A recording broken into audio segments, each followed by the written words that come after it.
बिस्मिल्लाहिर्रहमानिर्रहीम अस्सलाम वालेकुम। हम डिस्कस कर रहे हैं 9th क्लास की mathematics in board exercise 1.2 and last question number 5। Find the additive and multiplicative inverse of the following real numbers. के नीचे दिए गए रियल नंबर्स के एडिटिव इनवर्स और मल्टीप्लिकेटिव इनवर्स को फाइंड करना है। उससे पहले चलिए समझते हैं कि एडिटिव इनवर्स और मल्टीप्लिकेटिव इनवर्स क्या होते हैं।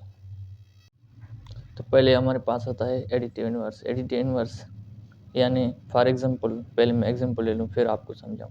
ये मेरे पास 1 है। अगर मैं 1 के साथ कोई ऐसा नंबर ऐड कर दूँ कि उसका आंसर 0 आ जाए, कोई ऐसा नंबर, एडिटिव इनवर्स मीन्स ऐसा नंबर ऐड करना कि उसका आंसर 0 आ जाए। अगर मैं 1 के साथ 1 प्लस -1 कर दूँ तो क्या होगा? प्लस इंटू माइनस माइनस होता है। ये सैम्पल मैंने आपको शायद समझाए थे किसी वीडियो में। तो 1 - 1 क्या होगा? 0 होगा। ओके, दूसरा एग्जांपल लेके आपको समझा दूँ। अब मेरे पास -3 है। अब मैं क्या करूँगा? अब प्लस का 3, -3 प्लस 3 मीन्स माइनस का 3 प्लस का 3, ये भी क्या हो जाएगा? 0 हो जाएगा। मगर अब अगर ये नंबर प्लस का है तो उससे माइनस का नंबर ऐड करवा दूंगा, और अगर नंबर माइनस का है तो उससे प्लस का नंबर ऐड करवा दूंगा। किसी भी तरीके से हमें क्या करना है? आंसर 0 लाना है। कोई ऐसा नंबर ऐड करना है कि आंसर 0 आ जाए, तो उसे हम एडिटिव इनवर्स कहते हैं। तो इसे कहते हैं एडिटिव इनवर्स। और उसके बाद है मल्टीप्लिकेटिव इनवर्स, तो उसे समझते हैं। तो मैं एक एग्जांपल लेता हूँ, चलिए आप समझ जाइएगा इससे। तो अगर मेरे पास फ्रैक्शन में, शायद ये क्लास 5th की मैथ का लेवल का एक सम है, आपने पढ़ा होगा, 4/3 डिवाइडेड बाय 4/3 क्या होगा? 1 होगा। लेकिन जब हमें फ्रैक्शंस में अर्थमेटिक्स करते हैं, डिवाइड करते हैं या मल्टीप्लाई करते हैं, तो हम उस तरीके से इसे कैसे करेंगे कि पहले इस डिवीजन की साइन को चेंज करेंगे मल्टीप्लिकेशन में। पहले वाला 4/3 सेम रहेगा, दूसरे वाला 3/4 हो जाएगा। क्योंकि साइन को चेंज किया तो इसे भी इन्वर्स करना पड़ेगा, क्योंकि मल्टीप्लिकेशन जो है डिवीजन का इन्वर्स है। अब 3 3 में कट जाएगा, 4 4 में कट जाएगा। ये किसके इक्वल होगा? 1 के इक्वल। तो इसका मतलब ये है कि 4/3 का 4/3 का मैं यहाँ पे लिख लेता हूँ, 4/3 का जो इन्वर्स है वो है 3/4। यानी फ्रैक्शन में से डिनोमिनेटर जो है न्यूमरेटर बन गया और न्यूमरेटर जो है डिनोमिनेटर बन गया, इसलिए ये दोनों एक दूसरे के इन्वर्स हैं। और multiplicative inverse by the definition ये है कि कोई भी ऐसा नंबर आप मल्टीप्लाई करवा दें और उसका आंसर 1 आ जाए, जिस तरह से यहाँ पर आ गया, 1 आ गया। 4/3 को मल्टीप्लाई करवा दिया 3/4 से, यहाँ पर आप मल्टीप्लाई करवा देंगे तो आंसर 1 आएगा। चलो, इसे अगर हमें फ्रैक्शन में मल्टीप्लिकेशन दी हुई होती है तो हम क्या करते हैं? ऊपर वाले को ऊपर वाले से, यानी न्यूमरेटर को न्यूमरेटर से मल्टीप्लाई करते हैं और डिनोमिनेटर को डिनोमिनेटर से। 4 मल्टीप्लाइड बाई 3 क्या होगा? 12 होगा। और 3 मल्टीप्लाइड बाई 4 भी 12 होगा। तो 12/12, 12/12 will also be equal to 1। तो जब आंसर 1 आ जाए, कोई भी ऐसा नंबर किसी नंबर से मल्टीप्लाई करवा दिया जाए जिसका आंसर 1 आ जाए, तो वो मल्टीप्लिकेटिव इन्वर्स होता है। तो अब चलिए हम क्वेश्चन को सॉल्व करते हैं। तो पार्ट 1 में हमारे पास है ओनली 3।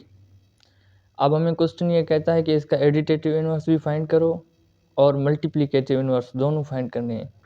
तब एडिटिव इन्वर्स के लिए क्या होना चाहिए कि आंसर 0 होना चाहिए, और मल्टीप्लिकेटिव इन्वर्स के लिए आंसर 1 होना चाहिए। क्या करेंगे? मैं 3 से क्या ऐड करवाऊँ जो उसका आंसर 0 हो जाए? पहले मैं आपको एग्जांपल में बता चुका हूँ, ये प्लस का 3 है, प्लस माइनस का 3। अब प्लस इंटू माइनस क्या होगा? माइनस होगा। तो 3 - 3 इज इक्वल टू 0। तो इसका एडिटिव इन्वर्स क्या होगा? -3 होगा। क्या होगा? -3। अब हम सोल्व करते हैं इसके मल्टीप्लिकेटिव इन्वर्स के लिए। तो यहाँ पर 3 है। आपने पढ़ा होगा कि रियल नंबर्स में कुछ रेशनल नंबर्स और कुछ इरेशनल नंबर्स होते हैं। ये हम पहले डिस्कस कर चुके हैं इसी चैप्टर में। तो हर नंबर के अपॉन में 1 होता है, लेकिन उसके लिखने की ज़रूरत नहीं, वो कंसीडर किया जाता है। अगर इसका इन्वर्स लें, जो पहले मैंने आपको एग्जांपल में समझाया, तो क्या होगा, इन्वर्स क्या होगा, 1/3 ऐसे। अब अगर 3 को 3 में कैंसिल कर दूं और 1 को 1 में कैंसिल, तो इसका आंसर क्या होगा, 1 होगा। या मल्टीप्लाई कर दूं न्यूमरेटर को न्यूमरेटर से, डिनोमिनेटर को डिनोमिनेटर से, तो भी 1 × 3 3 होगा, 1 × 3 3 होगा, 3/3 आल्सो इज इक्वल टू 1। मतलब आंसर 1 आ रहा है। क्या मल्टीप्लाई करने से, 1/3, यानी 3 से 1/3 मल्टीप्लाई करने से उसका आंसर 1 आ रहा है। तो इसका मल्टीप्लिकेटिव इन्वर्स जो है वो है 1/3। तो चलिए पार्ट 2 को सोल्व करते हैं। पार्ट 2 में हमारे पास -7। अब -7 ऐसे में एग्जाम्पल में जब मैंने एडिटिव इन्वर्स आपको समझाया तो मैं समझा चुका हूँ कि माइनस का नंबर होगा तो मैं प्लस का नंबर ऐड करवा दूंगा। तो सोल्व करते हैं। तो -7 से क्या ऐड करवाना पड़ेगा, +7, किसके इक्वल हो जाएगा, 0 के। तो इसका एडिटिव इन्वर्स क्या हुआ, सिर्फ 7 होगा, तो मैं 7 लिख दूंगा। अब ये माइनस का 7 है। अब मल्टीप्लिकेटिव इन्वर्स के लिए मैं सोल्व करता हूँ। ये माइनस का 7 है, अपान में 1 इसके भी है, जिस तरह से मैंने 3 के अपान में 1 रखा, क्योंकि हर नंबर के अपान में 1 है जो कंसिडर किया जाता है, लिखा नहीं जाता। तो इसे मल्टीप्लाई करूँगा -1/7 से। अब मैंने यहाँ पर माइनस क्यों लगाया, क्योंकि इसमें पहले से माइनस था और मैंने प्लस का 1 लाना है आंसर में। अगर प्लस का 1 आंसर में नहीं आता तो मल्टीप्लिकेटिव इन्वर्स एग्जिस्ट नहीं करता। ओके, तो माइनस इंटू माइनस प्लस हो जाएगा और मुझे आंसर में प्लस का 1 चाहिए, इसलिए -7 से -1/7 मल्टीप्लाई करना पड़ेगा। तो इसके अपान में 1 है, ये हम कंसीडर कर सकते हैं। तो -1 इंटू -7 क्या होगा, प्लस का 7। 1 इंटू 7 क्या होगा, 7 होगा। 7/7 इज इक्वल टू 1 होगा। ओके, तो अब इसका मल्टीप्लिकेटिव इन्वर्स क्या हुआ, -1/7। चलिए पार्ट 3 को सोल्व करते हैं। पार्ट 3 में हमारे पास 0.3। अब 0.3 प्लस का है, 0.3 प्लस माइनस का 0.3, 0.3 प्लस इंटू माइनस -0.3। अब मैंने ये क्यों करवाया, ये तो आप समझ सकते हैं क्योंकि मैं पिछले सम में समझा चुका हूँ। ओके, तो 0.3 - 0.3 इज इक्वल टू 0। आंसर 0 आ गया। तो हमने क्या पुट किया था, -0.3 पुट किया था। तो इसका एडिटिव इन्वर्स होगा -0.3। अब मल्टीप्लिकेटिव इन्वर्स क्या होगा, इसके अपान में 1 है, आप जान सकते हैं। 0.3 अपान में 1 है, ये हम कंसिडर कर सकते हैं और ज़रूरत पड़े तो लिख सकते हैं, ज़रूरत नहीं तो हम मिटा सकते हैं, क्योंकि ये कंसिडर किया जाता है, लिखा नहीं जाता है। इसका इन्वर्स क्या होगा, 1/0.3। अब इसे अगर यहाँ से यूँ कैंसिल कर दें, चलिए मैं कोई और पेन यूज़ कर देता हूँ ताकि आपको समझ में आए। इसे ख़त्म कर दूँ तो 0.3 से कैंसिल हो जाएगा। 1 × 1/1 × 1 इज इक्वल टू 1 हो जाएगा। और अगर आप इस तरीके से करेंगे 1 × 0.3 क्या होगा, 0.3 होगा। फिर भी 1 × 0.3 क्या होगा, 0.3 होगा, क्योंकि न्यूमरेटर से मल्टीप्लाई होता है और डिनोमिनेटर से मल्टीप्लाई होता है। तो ये क्या होगा, 1 के इक्वल होगा। अब मल्टीप्लिकेटिव इन्वर्स के लिए ये लाजमी है कि उसका आंसर 1 आ जाए। तो 1/0.3 क्या है, इसका मल्टीप्लिकेटिव इन्वर्स है। सॉरी, आपको शायद दिखाई नहीं दे रहा, इसके नीचे मैंने लिख दिया है 1/0.3 इसका मल्टीप्लिकेटिव इन्वर्स है। ये एडिटिव इन्वर्स हुआ और ये मल्टीप्लिकेशन। Okay, part 4 -radical 5/5। ये माइनस का है तो कौन सा नंबर ऐड करवाना पड़ेगा, प्लस का। तो माइनस, इसका ये √5 भी बोल सकते हैं, रेडिकल 5 भी बोल सकते हैं, इसका कोई इशू नहीं है। तो ऐड करूँगा प्लस इसका ये √5/5 क्या आंसर आएगा, 0 आएगा। अब देखना, थोड़ा समझा देता हूँ और बेहतर तरीके से। ये 0.3 प्लस का था यहाँ पर प्लस का था इसलिए मैंने माइनस का नंबर ऐड करवाया क्योंकि आंसर 0 लाना था। अब जाहिर है 0.3 से 0.3 माइनस होगा तो आंसर क्या आएगा, 0 आएगा। अब यहाँ पर माइनस रेडिकल 5/5 है, तो ये ऑलरेडी माइनस का है तो इससे प्लस का नंबर ऐड करवाना पड़ेगा, प्लस 5 रेडिकल 5/5 तो इक्वल 0 होगा, क्योंकि अब इससे ये माइनस हो रहा है। बात तो सेम है। यहाँ पर क्या है कि पॉजिटिव नंबर्स पहले रखा हुआ है और नेगेटिव वाला बाद में। यहाँ पर क्या है कि नेगेटिव वाला पहले रखा हुआ है और पॉजिटिव वाला बाद में, लेकिन आंसर दोनों का ही 0 आएगा। तो अब इसका जो एडिटिव इन्वर्स होगा वो ये होगा √5/5। इसे मैं डब्बे में बंद कर देता हूँ। और उसके बाद मल्टीप्लिकेटिव इन्वर्स फाइंड करने की ज़रूरत है।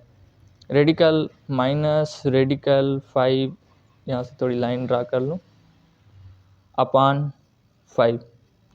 अब जिसके अपान में कुछ नहीं था उसके अपान में हम 1 कर लेते हैं, क्योंकि 1 हर नंबर के अपान में मौजूद है, उसे हम कंसिडर कर सकते हैं। हो गया। इसके अपान में 5 है तो मैं क्या करूँगा, मल्टीप्लाइड बाय माइनस, क्योंकि इसमें माइनस है और मुझे प्लस का लाना है, माइनस। अब 5 ऊपर चला जाएगा और रेडिकल 5 नीचे आ जाएगा। ओके, इस माइनस को, ये माइनस रेडिकल 5 में है, इसे आप यहाँ भी लिख सकते हैं, इसे आप यहाँ भी लिख सकते हैं। जब माइनस लगेगी तो पूरे पर लगेगी। इस माइनस को भी आप यहाँ पर भी लिख सकते हैं, यहाँ पर भी लिख सकते हैं, क्योंकि आपके जहन में एक क्वेश्चन ज़रूर अराइज होगा कि इसमें -5 रेडिकल 5 के साथ था, तो माइनस रेडिकल 5 के साथ था, तो यहाँ पर रेडिकल 5 के साथ लगाना चाहिए, यहाँ क्यों लगाया? तो इस फ्रैक्शन में आप माइनस ऊपर वाले को लगाएं, नीचे वाले को लगाएं, या इस लाइन के सामने लगा दें, इसका कोई फ़र्क नहीं पड़ता। तो माइनस इंटू माइनस क्या होगा, प्लस हो जाएगा। अब रेडिकल 5 में कैंसिल, ओके, 5 में कैंसिल हो जाएगा, क्या होगा, दोनों 1 के इक्वल हो गए। अब मल्टीप्लिकेटिव इन्वर्स इसका क्या होगा, -5 अपान रेडिकल 5। पार्ट 5 में हमारे पास 9 अपान रेडिकल 12 है। ये प्लस का है, कौन सा नंबर ऐड करवाना पड़ेगा, माइनस का। 9 अपान इसका √12 प्लस माइनस का 9 अपान रेडिकल 12। अब माइनस इंटू प्लस क्या होगा, माइनस होगा, तो सॉरी, हाँ माइनस ही होगा, कोई बात नहीं। 9 अपान रेडिकल 12 माइनस 9 अपान रेडिकल 12, 2 लिखने में ज़रा मिस्टेक हो गई, इसको इग्नोर कर लीजिएगा। ओके, तो ये किसके इक्वल होगा, 0 के इक्वल होगा। तो हम अगर इसका एडिटिव इन्वर्स लिखें तो क्या होगा, -9 अपान इसका ये √12। ओके, अब मल्टीप्लिकेटिव इन्वर्स की बात करते हैं, तो ये क्या है, 9 अपान इसका ये √12 है। इस लाइन ड्रा कर लेते थोड़ी सी।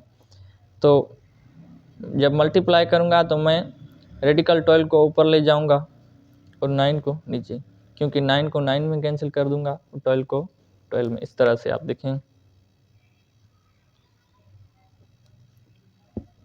क्योंकि 12 1 ज़ा 12 और 9 1 ज़ा 9, 9 1 ज़ा 9। या आप ऐसे भी कर सकते हैं, 9